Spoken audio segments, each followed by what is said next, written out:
నమస్కారం, రుద్ర న్యూస్కు స్వాగతం. సిద్దిపేట జిల్లా హుస్నాబాద్ కాంగ్రెస్ పార్టీ కార్యాలయంలో మంత్రి పొన్నం ప్రభాకర్పై కరీంనగర్ కాంగ్రెస్ పార్టీ నియోజకవర్గ ఇన్ఛార్జ్ పురుమల్ల శ్రీనివాస్ చేసిన వ్యాఖ్యలపై కాంగ్రెస్ నాయకులు మండిపడ్డారు. జిల్లా గ్రంథాలయాల చైర్మన్ కేడం లింగమూర్తి ఆధ్వర్యంలో ఏర్పాటు చేసిన మీడియా సమావేశంలో పలువురు నాయకులు మాట్లాడారు. ఎమ్మెల్యేగా గెలిచిన హుస్నాబాద్ ప్రాంతానికి ఇంజనీరింగ్ కాలేజ్ తీసుకువస్తే దానిపై సొంత పార్టీలో విమర్శలు దేనికని ప్రశ్నించారు. తెలంగాణ కోసం పోరాడి కరీంనగర్ ఎంపీగా రెండవసారి పోటీ చేస్తే 3వ స్థానంలో ఉంచారని మండిపడ్డారు. అనంతరం ఎమ్మెల్యేగా పోటీ చేస్తే కూడా 3వ స్థానానికే పరిమితం చేశారని ఆరోపించారు. పరిస్థితుల ప్రభావంతో హుస్నాబాద్కు వచ్చిన పొన్నం ప్రభాకర్ను హుస్నాబాద్ ప్రాంత ప్రజలు హక్కున చేర్చుకొని విజయాన్ని అందించారని, ఎమ్మెల్యేగా గెలిచిన అనంతరం బీసీ సామాజిక వర్గానికి చెందిన ఆయనకు మంత్రివర్గంలో స్థానం లభించిందని అన్నారు. ఇచ్చిన మాట ప్రకారం హుస్నాబాద్ ప్రాంత అభివృద్ధికి మంత్రి పొన్నం ప్రభాకర్ కృషి చేస్తున్నారని వెల్లడించారు. గత ప్రభుత్వ హయాంలో హుస్నాబాద్ను కరీంనగర్ జిల్లా నుండి తీసివేసి బలవంతంగా సిద్దిపేట జిల్లాలో కలిపితే వద్దని పోరాటాలు చేసిన తమకు ఎందుకు మద్దతు ఇవ్వలేదని ప్రశ్నించారు. గత ప్రభుత్వాల కాలంలో కరీంనగర్కు కాకుండా జగిత్యాల, ఇతర ప్రాంతాలకు కళాశాలలు వెళ్లితే ఎందుకు ప్రశ్నించలేదని, ఇప్పుడు శాతవాహన యూనివర్సిటీ నుండి ఇంజనీరింగ్ కాలేజీ వస్తే ఎందుకు అంత అక్కాసు వెళ్ళగక్కుతున్నారని అన్నారు. సొంత పార్టీలో ఉండి సొంత పార్టీల నాయకులపై విమర్శలు చేయడం మానుకోవాలని హితవు పలికారు. హుస్నాబాద్ అభివృద్ధి కోసం మంత్రి పొన్నం ప్రభాకర్ కృషి చేస్తున్నారని, రాబోయే రోజుల్లో మెడికల్ కళాశాల కూడా హుస్నాబాద్కి రాబోతుందని అన్నారు. కాంగ్రెస్ పార్టీ కార్యాలయంలో ప్రెస్ మీట్లో పార్టిసిపేట్ అవుతున్నటువంటి కాంగ్రెస్ నాయకులు, సోదరులు, సోదరులు, electronic media, print media, Congress party ఆఫీసులో కరీంనగర్ ఇన్ఛార్జ్ పురుమల్ల శ్రీనివాస్ అదే మాట్లాడుతూ హుస్నాబాద్కు ఇంజనీరింగ్ కాలేజ్ అప్పుడు ఆయన జీర్ణించుకోలేక కరీంనగర్కి వచ్చేది హుస్నాబాద్ తీసుకొచ్చిండ్రు. మంత్రి గారు పార్షాలిటీ చేస్తుండని అలా మాట్లాడినట్టు మేము వీడియోలు, పేపర్లో స్టేట్మెంట్ చూసినాం. అది ఆయన మాట్లాడిన ఆయనతో మనం వేరే పార్టీని మాట్లాడించిన ఆయన జ్ఞానం ఉన్న స్టేట్మెంట్ అనేది. మరి మంత్రి గారు ఒక 75 ఏళ్ళ తర్వాత ఈ ప్రాంతం ఒకప్పుడు ఇది ఇందుర్తి, ఇప్పుడు హుస్నాబాద్. ఈ హుస్నాబాద్ కూడా 4వసారి నడుస్తుంది. ఒకసారి ప్రైవేట్ సాబ్, 2 సార్లు సతీబాబు, ఇప్పుడు పొన్నం ప్రభాకర్. అంటే 20 ఏళ్ళ ఈ నియోజకవర్గం. 20 ఏళ్ళల్లో కూడా అంతకుముందు 40-50 ఏళ్ళ అప్పుడు ఏమో అభివృద్ధి లేదు. సహజంగా ఈ ప్రాంతం అంతా 1952 నుంచి ఇప్పటి వరకు ఎన్నికలు అయితే కాంగ్రెస్ గెలిచింది, లేకపోతే కమ్యూనిస్ట్ గెలిచింది. టీడీపీ ఒకటేసారి పోటీ చేసింది 1984. అది సెకండ్ వచ్చింది. అప్పటి నుంచి ఆ పార్టీ పోటీ చేయలేదు. తర్వాత టీఆర్ఎస్ 2 సార్లు వరుస గెలిచింది. ఇన్నిసార్లు గెలిచినా కాంగ్రెస్ పార్టీ వాళ్ళు మంత్రులు కాదు, కమ్యూనిస్ట్ పార్టీ వాళ్ళకు మెజార్టీ రాలేదు రాష్ట్రంలో. టీఆర్ఎస్ మెజార్టీ వచ్చినా సతీబాబుకు మంత్రి పదవి రాలేదు. మొన్న ప్రత్యేకమైనటువంటి పరిస్థితుల వల్ల ప్రభాకర్ వచ్చి ఇక్కడ పోటీ చేసినప్పుడు కాంగ్రెస్ అధికారం వస్తుంది, ప్రజాపాలన నడుస్తూ ఉంది. 6 గ్యారంటీలు, 13 హామీలతో ప్రభుత్వం కేసీఆర్ మొత్తం ఎక్కడికెక్కడికి దీన్ని నాశనం చేసి ఆర్థికంగా కుళ్ళ పొడిసే పోతారంట. అట్లా చేసిపోతే మరి దీన్ని బల్మేటికి ఒక్కొక్క అభివృద్ధి చేసి ఒక్కొక్క ఇచ్చిన హామీని పరిష్కారం చేసే ప్రయత్నం చేస్తాను. మరి ఆ పురుమల్ల సీన్ అంటే ఆయన అక్కడేదో భూములు కబ్జాలు చేస్తాడని, ఆయన మీద 8-10 కేసులు ఉన్నాయని, మరి అసలు ఆయనను మరి ఆయన ఏ మెంటాలిటీ ఉందో ఆ మెంటాలిటీ పోవాలి. కానీ ఈ ప్రాంతం ప్రత్యేకంగా వెనుకబడిపోయింది. మా సీన్ అన్నట్టు వెనుకబడేసారు రాజకీయంగా. ఈ ప్రాంతానికి ఒక మెడికల్ కాలేజ్ మంజూరైతే, లేకపోతే ఒక ఇంజనీరింగ్ కాలేజ్ మంజూరైతే ఆల్రెడీ జీవో వచ్చింది శాతవాహన యూనివర్సిటీ. దానికి అలా ఆయనకంత కడుపు నొప్పి ఎందుకు? ఆల్రెడీ కరీంనగర్లు ఉన్నాయి కదా అక్కడ మెడికల్ కాలేజ్. మరి టీఆర్ఎస్ అధికారం ఉన్నప్పుడు సిరిసిల్లలో పెట్టుకున్నారు, టీఆర్ఎస్ అధికారం ఉన్నప్పుడు కొండగట్లో పెట్టుకున్నారు, జగిత్యాలలో పెట్టుకున్నారు, మంతెనలో పెట్టుకున్నారు. కాంగ్రెస్ అధికారం ఉన్నప్పుడు ఇక్కడ అవసరం ఉంటే అక్కడ పెట్టుకున్నారు. మంతెని ఫారెస్ట్ ఏరియా, కరీంనగర్ బాగా దూరం ఏరియా. శ్రీధర్ కోసం మంచి పని చేసాడు. మరి దేవిరెడ్డి సాబు జగిత్యాలలో పెట్టించాడు. మరి కేటీఆర్ అంటే ఆయన సిరిసిల్లలో పెట్టించుకున్నాడు. దానికి మేము వ్యతిరేకం కాదు. వాస్తవంగా అది కరీంనగర్ నియోజకవర్గానికి కరీంనగర్ జిల్లా హెడ్క్వార్టర్స్ దూరం కాబట్టి పెట్టింది కావచ్చు. ఇప్పుడు ఉస్నాలో పెడితే ఏమైందంటే ఆయన వ్యక్తిగతంగా ఆయనకి ఏం నష్టమైంది? నిన్న మొన్న పోయి అక్కడ జిల్లా కాంగ్రెస్ వాళ్ళు పోయి మన రాష్ట్ర అధ్యక్షుడు మహేష్ కుమార్ గౌడ్ గారికి కంప్లైంట్ ఇచ్చారు, ఆయన నోటీసులు కూడా ఇచ్చారు. ఈ ప్రెస్ మీట్ మేము ఎందుకు పెట్టవలసి వచ్చిందంటే మా అభివృద్ధి కోసం కరీంనగర్లో మాట్లాడితే కరీంనగర్ లోకల్ వాళ్ళకు వాళ్ళకు అవుతారు. ఏంటంటే ఆయన మాట్లాడు కరెక్ట్ కాదని. మరి మేము మా కోసం చేసినప్పుడు మేము కూడా మాట్లాడే బాధ్యత మనకు ఉన్నది, ఈ ప్రాంతాన్ని అభివృద్ధి చేయాల్సిన బాధ్యత ఉన్నది అనేటువంటి ఉద్దేశంతో ఇప్పుడు ప్రెస్ మీట్ పెట్టాం. మేము పిసిసి అధ్యక్షులు గారి అనుమతి తీసుకొని సోమవారమా మంగళవారమా బుధవారమా ఈ నియోజకవర్గం నుంచి కూడా 7 మండలాలు, ఈ ప్రాంతం ఎత్తైన ప్రాంతం భౌగోళికంగా, ఈ ప్రాంతం 1950 నుంచి ఇప్పటి వరకు నెగ్లెక్ట్ చేయబడ్డటువంటి ప్రాంతం. ఇక్కడ పెద్ద పిడుగులు పడి వర్షాలు పడి పంటలు చేతికి వచ్చే టైంకు అలాంటి అనావృష్టి పరిస్థితులు వచ్చే ప్రాంతం, నీళ్లు లేనటువంటి ప్రాంతం. ఇప్పుడు కేసీఆర్ చాలా దోకా చేసినటువంటి ప్రాంతం. ఇక్కడ బస్ డిపో కాడికి వచ్చి ప్రతి సంవత్సరం ఇక్కడ మీటింగ్ పెట్టి నాకు కలిసేస్తా అని చెప్పి కృషి చేసుకొని కడతా గౌరెల్లి గండిపల్లి అని చెప్పి 10 ఏళ్ళలో 4 ప్రాజెక్టులు సిద్దిపేట ఏరియా కట్టుకున్నటువంటి ప్రాంతం. ఈ ఏరియాలో ఉంటే వాళ్ళు వీళ్ళు కొంతమంది ఆర్థికంగా ఉన్నోళ్ళు ఉండొచ్చు, కానీ వ్యవసాయానికి కానీ ఆరోగ్యానికి కానీ విద్యారంగానికి కానీ వ్యాపార రంగానికి కానీ చాలా వెనుకబడ్డటువంటి ప్రాంతం. ఇక్కడ వాళ్ళు చదువుకోవడానికి హైదరాబాద్ పోవాలి, సిద్దిపేట పోవాలి, కరీంనగర్ పోవాలి, వరంగల్ పోవాలి. మెడికల్ కాలేజ్ కూడా చాలా అవసరం. మెడికల్ కాలేజ్ కూడా ప్రయత్నం చేస్తూ ఉంటాం మంత్రి కాదు అంటే అట్టి ఇంజనీరింగ్ కాలేజ్ అంటే అంత పెద్ద లెక్కన రాజశేఖర్ సాబ్ టైంలో ఇంజనీరింగ్ కాలేజీలో ఐటీఐలు ఇచ్చినట్టు ఇచ్చారు. అప్పుడు కూడా మాకు ఇంజనీరింగ్ కాలేజ్ రాలేదు. ఇంజనీరింగ్ కాలేజ్ ఇస్తేనే ఇంత కడుపు నొప్పి పురుమల సీను ఆయన వర్గీలకు అంత అత్తంది అంటే అది ఎంతవరకు కరెక్టు? విత్ పార్టీలో ఒక చర్చ చేస్తాం, మేము మాట్లాడదాం.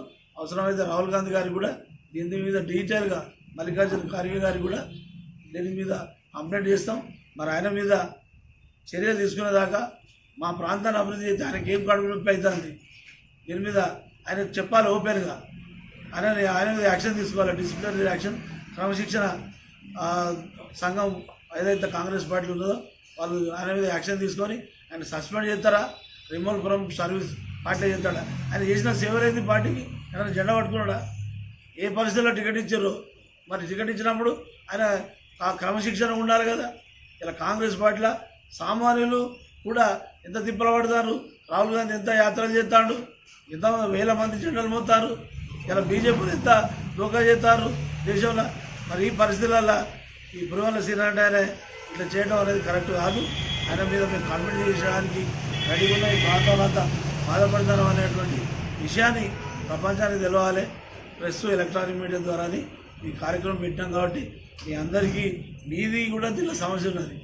ఒక్క కాంగ్రెస్ పార్టీ కాదు, అవసరమైతే రేపు ఎల్లుండో ఆల్ పార్టీ డెలిగేషన్ కూడా కలిసి ఒక మీటింగ్ పెడతాం. మా పార్టీ అధిష్టానికి కూడా ఆల్ పార్టీ డెలిగేషన్, ఈ ఎమ్మెల్యే గారు, మంత్రి గారు, ప్రభాకరణ గారు మా ప్రాంతానికి మంచి పనే చేస్తాడు. మీరు ఇట్లనే ఈయనతో చేయనీయని విత్ పార్టీలు వెళ్ళైనా వేరే పార్టీలో అయినా మేము దీన్ని సాధించాము, వ్యతిరేకిస్తాము అనేటువంటి ఒపీనియన్ చెప్పించి మన ప్రాంతాన్ని అభివృద్ధి చేసుకోవడానికి మనం ప్రయత్నం చేస్తామని తెలియజేస్తూ సెలవు తీసుకుంటున్నాను. నమస్కారం. గత 5 రోజుల క్రితము కరీంనగర్ కాంగ్రెస్ పార్టీ కార్యాలయం లోపల కాంగ్రెస్ పార్టీకి సంబంధించిన కొంతమంది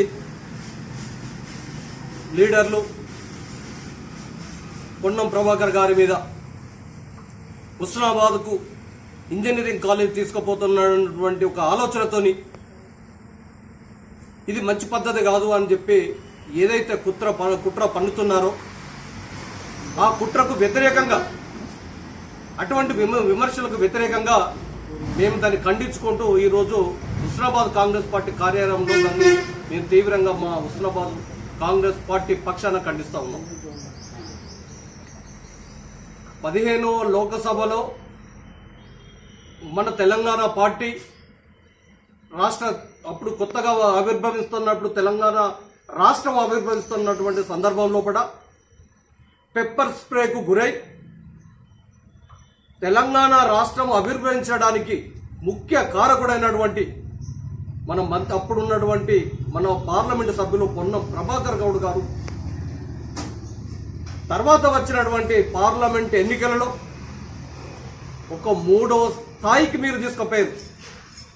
అంటే ఒక రాష్ట్రం ఆవిర్భవించడానికి కష్టపడ్డ నాయకుడిని మీరు ఇచ్చినటువంటి ప్రిఫరెన్స్ ఏంది అనేటువంటి ఒకసారి మీ గుండెల మీద చేసుకొని చెప్పాల్సినటువంటి అవసరం ఉన్నది.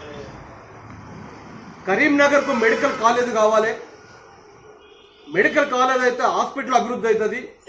ఈ చుట్టుపక్కల ఉన్నటువంటి గ్రామీణ ప్రాంతాల్లో మొత్తము హాస్పిటల్కు వచ్చి దాన్ని ట్రీట్మెంట్ తీసుకునేటువంటి అవకాశం ఉంటుందని చెప్పి దాదాపు ఒక 6 రోజులు హంగర్ స్ట్రైక్ చేస్తే అప్పుడు గవర్నమెంట్ టీఆర్ఎస్ గవర్నమెంట్ 6 అర్ధరాత్రి ఆయన తీసుకుపోయి హాస్పిటలైజేషన్. అంత మెడికల్ కాలేజ్ కోసం ఆయన కష్టపడి హంగర్ స్ట్రైక్ చేసి మెడికల్ కాలేజ్ అక్కడికి జగిత్యాలకు పోతే ఏ ఒక్కరు కాదు అప్పుడు ఉన్నటువంటి నాయకులు ఇప్పుడు విమర్శించే నాయకులు మెడికల్ కాలేజ్ జగిత్యాల పోతా అంటే అడ్డుకున్న వాళ్ళు ఎవరైనా ఉన్నారా? వాళ్ళ గుండెల మీద చేసుకొని చెప్పాల్సినటువంటి అవసరం ఉన్నది. మా హుస్నాబాద్ ప్రాంతం నియోజకవర్గమైన తర్వాత మాకు షాడో ముఖ్యమంత్రిగా ఉన్నటువంటి అప్పుడు పార్టీకి పెట్టుబడి పెట్టినటువంటి కెప్టెన్ లక్ష్మీనాథరావు గారు అయితేనేమి, మా ఎమ్మెల్యే సతీష్ బాబు 10 సంవత్సరాలు ఎమ్మెల్యే ఉన్నటువంటి సతీష్ బాబు అయితేనేమి, మా పక్కనే ఉన్న మంత్రివర్యులు హరీష్ రావు అయితేనేమి, ఏ ఒక్కరు కూడా హుస్నాబాద్ ప్రాంతాన్ని అభివృద్ధి చేయాలన్నటువంటి ఆలోచన చేయకపోతే హుస్నాబాద్ ప్రాంతము ఎంత వెనుకబడ్డ ప్రాంతమో అనేది ఉమ్మడి కరీంనగర్ జిల్లా ఉన్న నాయకులు, కాంగ్రెస్ పార్టీ నాయకులు గ్రహించాల్సినటువంటి అవసరం ఉన్నది. ఈరోజు మీరు చెప్తా ఉన్నాం, పొన్నం ప్రభాకర్ గారికి ఎమ్మెల్యేగా పోటీ చేస్తే మీరు ఇచ్చినటువంటి గౌరవం ఏమున్నది? మేము తీసుకొచ్చుకున్నాం, మేము మా గుండెల మీద పెట్టుకొని మేము ఎమ్మెల్యేగా గెలిపించినాం. ఒక బీసీ నాయకులుగా రాష్ట్ర ముఖ్యమంత్రి మన రేవంత్ రెడ్డి గారు ఆయనకు 2 మంత్రి పదవులు ఇచ్చారు. ఆయన ఈ ప్రాంతాన్ని అభివృద్ధి చేయాల్సినటువంటి బాధ్యత, గురుతరమైనటువంటి బాధ్యత మంత్రి గారి పైన ఉన్నది. తప్పకుండా అభివృద్ధి చేస్తాడు. ఇది ఒక్కడే కాదు, హుస్నాబాద్ ఎన్నికల ప్రచారంలో వచ్చినటువంటి ప్రియాంక గాంధీ గారు కూడా హుస్నాబాద్కు మెడికల్ కాలేజ్ అనౌన్స్ చేసింది.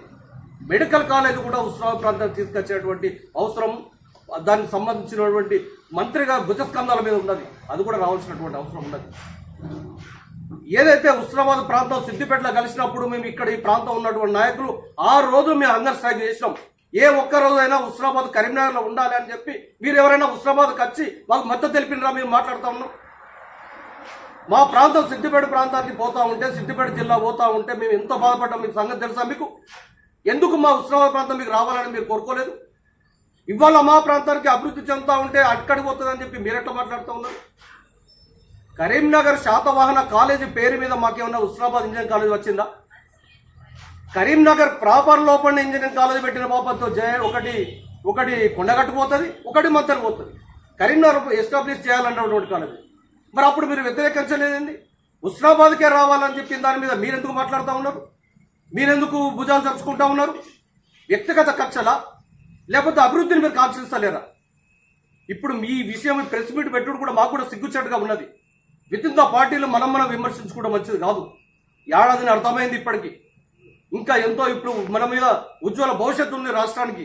ఎన్నో ఇంకా మనం ఇచ్చినటువంటి హామీలు, రాష్ట్ర ప్రభుత్వం ఇచ్చినటువంటి హామీలు అమలు చేసేటువంటి పరిస్థితి ఉన్నది. ఇందిరమ్మ ఇల్లు వచ్చేటివి ఉన్నాయి. ఎదుటి వాళ్ళు విమర్శించేటువంటి దానికి మనం తిప్పికొట్టేటువంటి అవకాశం ఉన్నది. వాటిని పక్క పెట్టి మంత్రి గారి పొన్నం ప్రభాకర్ గౌడ్ గారి మీద మీరు ఇచ్చిన అవాకులు చవాకులు మాట్లాడుతూ ఉంటే సహించలేదని చెప్పి ఇప్పుడు ఇక్కడ ఉన్నట్టు మేము మిమ్మల్ని హెచ్చరిస్తూ ఉన్నాం.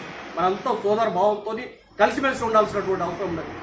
లా కాలేజ్ మీకు వస్తే ఏ ఒక్కరు కూడా ప్రెస్ పెట్టి మాకు లా కాలేజ్ వచ్చిందని చెప్పి మీరు హర్షం వెలిపుచ్చిరా?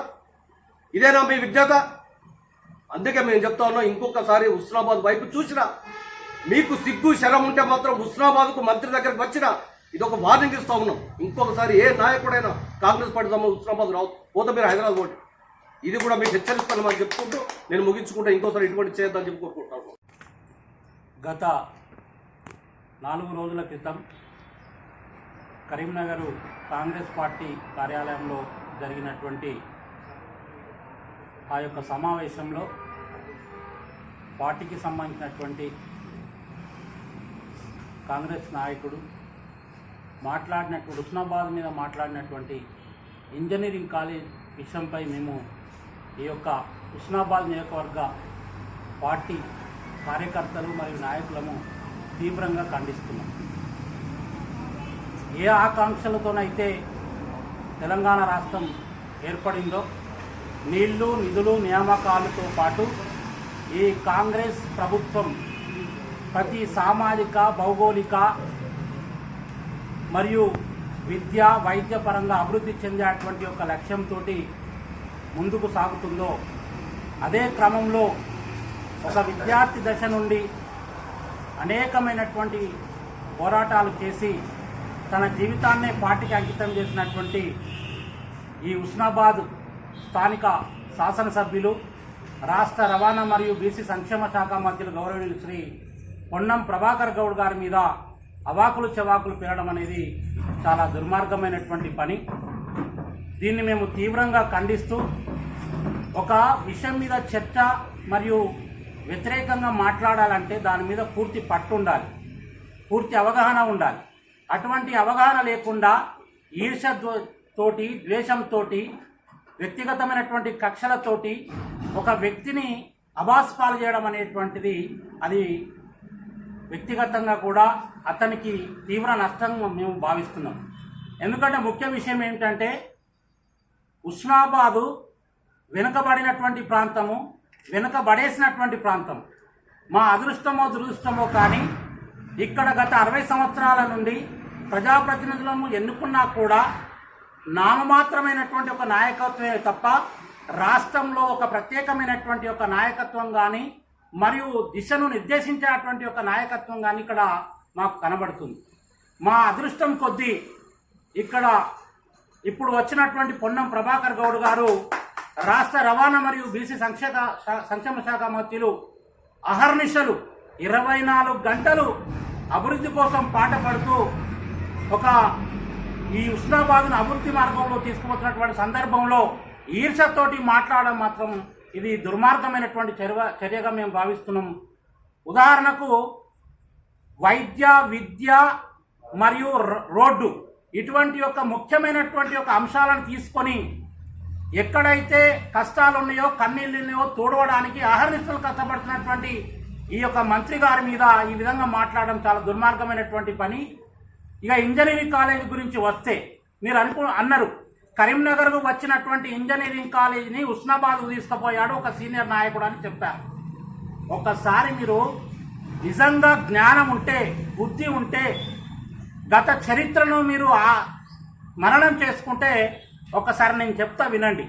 2007లో గౌరవ రాష్ట్ర ముఖ్యమంత్రి వైఎస్ఆర్ ఉన్నప్పుడు 2 కాలేజీలు వచ్చినాయి. జీవో నెంబర్ 232 11వ తారీఖు 9వ నెల 2007వ సంవత్సరం జీవో ఆర్డర్ పాస్ అయింది. అప్పుడు రాష్ట్ర క్యాబినెట్ మంత్రులుగా ఉన్నటువంటి టి జీవన్ రెడ్డి గారు, బొత్స సత్యనారాయణ గారు విజయనగరానికి 1 మరియు కరీంనగర్కు 1 ఈ 2 కాలేజీలు శాంక్షన్ చేయబడ్డది.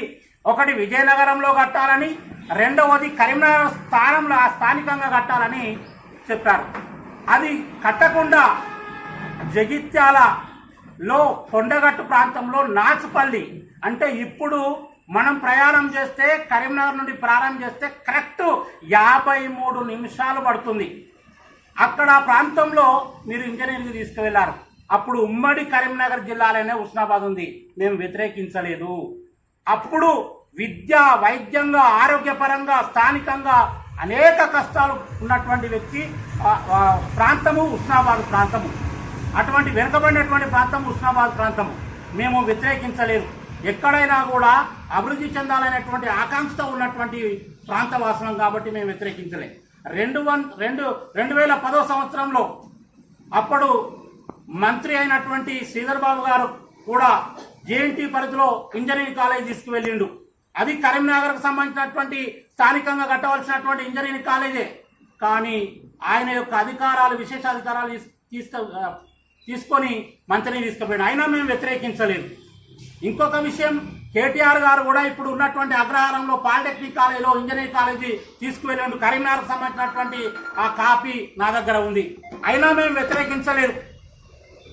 ఇటువంటి 3 శ్రీధర్ బాబు గారు, కేటీఆర్ గారు, జీవన్ రెడ్డి గారు ఈ 3 కాలేజీలు తన యొక్క విశేషాధికారాలు పెట్టి ఆ ప్రాంతానికి తీసుకుపోయినటువంటి సందర్భంలో ఆ ప్రాంతంలో మీ ప్రాంతంలో ఉన్నటువంటి నాయకులు కనీసం కూడా వ్యతిరేకించలేనటువంటి సందర్భంలో ఇప్పుడు ఒక బడుగు బలహీన వర్గాలకు చెందినటువంటి వ్యక్తి, ఒక బీసీ బిడ్డ ఇక్కడ వెనుకబడినటువంటి ప్రాంతాన్ని నన్ను గెలిపించారు, వారి యొక్క రుణం తీర్చుకుంటా అనేటువంటి ఒక ఆలోచనతోటి మీరు ఈ విధంగా అవాకులు చవాకులు పేయడం మాత్రం చాలా దుర్మార్గమైనటువంటి చర్యగా నేను చెప్పబడుతున్నాం.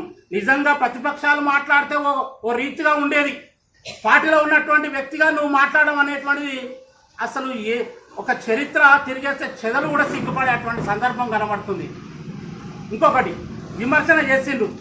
మరి 2009లో అప్పుడు ఉన్నటువంటి ఎంపీగా ఉన్నటువంటి మా రవాణా శాఖ మంత్రులు పొన్నం ప్రభాకర్ గౌడ్ గారు లా కాలేజీ కరీంనగర్ ఇచ్చినప్పుడు కనీసము మీరు మెచ్చుకున్నటువంటి పాపాన పోలేదే.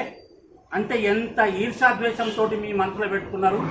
అక్కడ మన్ను అనుకున్నారు, మేము ఇక్కడ మాణిక్యం చేసుకున్నాం, ఇక్కడ కల్పడ పెట్టుకున్నాం, మేము కాపాడుకుంటున్నాం.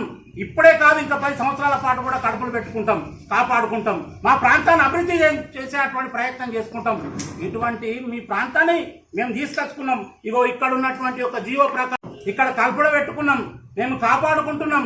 ఇప్పుడే కాదు, ఇంకా 10 సంవత్సరాల పాటు కూడా కడుపులు పెట్టుకుంటాం, కాపాడుకుంటాం, మా ప్రాంతాన్ని అభివృద్ధి చేసేటువంటి ప్రయత్నం చేసుకుంటాం. ఇటువంటి మీ ప్రాంతాన్ని మేము తీసుకొచ్చుకున్నాం. ఇగో ఇక్కడ ఉన్నటువంటి ఒక జీవో ప్రకారము అప్పుడున్నటువంటి యొక్క జీవో ప్రకారం కేవలం కరీంనగర్కు సంబంధించినటువంటి జేఎన్టీకి సంబంధించినటువంటి ఇంజనీరింగ్ కాలేజీ అనే జీవో పాస్ చేసింది. ఇప్పుడు తీసుకొచ్చినటువంటి మా పొన్నం ప్రభాకర్ అన్న గారు పర్ఫెక్ట్గా ఉస్నాబాద్ ప్రాంతానికి సంబంధించినటువంటి జీవో కరీంనగర్ జిల్లా ఉస్నాబాద్ అనేటువంటిది మెన్షన్ చేసి మరీ తీసుకొచ్చినటువంటి సందర్భం కరీంనగర్ లేదే. మరి 3 ఇంజనీరింగ్ కాలేజీలు కరీంనగర్ తీసుకొచ్చినటువంటి ఇంజనీరింగ్ కాలేజీలు వారు ప్రాంతాల్లో తీసుకుపోయినటువంటి సందర్భము ఉస్నాబాద్కు తీసుకొచ్చినటువంటి ఇంజనీరింగ్ కాలేజీని మీరు ఎట్లా వ్యతిరేకిస్తారు? మీకు దమ్ము ధైర్యం కూడా మీరు రాష్ట్ర ప్రభుత్వం నుండి కొట్లాడి తీసుకొచ్చుకోండి, మేము వద్దంటలేము కదా. కాబట్టి ఇటువంటి అవాకులు చవాకులు మంత్రి మీద మాట్లాడడం మాత్రం చాలా మేము ఏమైనా చర్యగా భావిస్తూ, ఇటువంటి సందర్భంలో కానీ ఒక వ్యక్తి మీద ఇంకొక విషయం మీకు చెప్తున్నాను, మీరు బడుగు బలహీన వర్గాలకు చెందినటువంటి వ్యక్తి ఏ విధంగా మాట్లాడినా కూడా చెల్లుతుంది అనుకుంటున్నారు. భవిష్యత్తులో ఆ మహానుభావుని గురించి కానీ ఒక విషయం 2013-12 సందర్భంలో పార్లమెంటులో తెలంగాణ కోసం కొట్లాడినటువంటి సందర్భంలో కేంద్ర మంత్రులుగా ఉన్నటువంటి వ్యక్తులు కూడా ఆ యొక్క పార్లమెంట్లో లేకుంటే ఒక్కడై ముందటువంటి కొట్లాడి తెలంగాణ కోసం కొట్లాడినటువంటి వ్యక్తి మళ్ళీ నిలబడితే మీరు 3వ స్థానంలో నిలబెట్టిరు. అది మీ కుట్ర కుతంత్రం.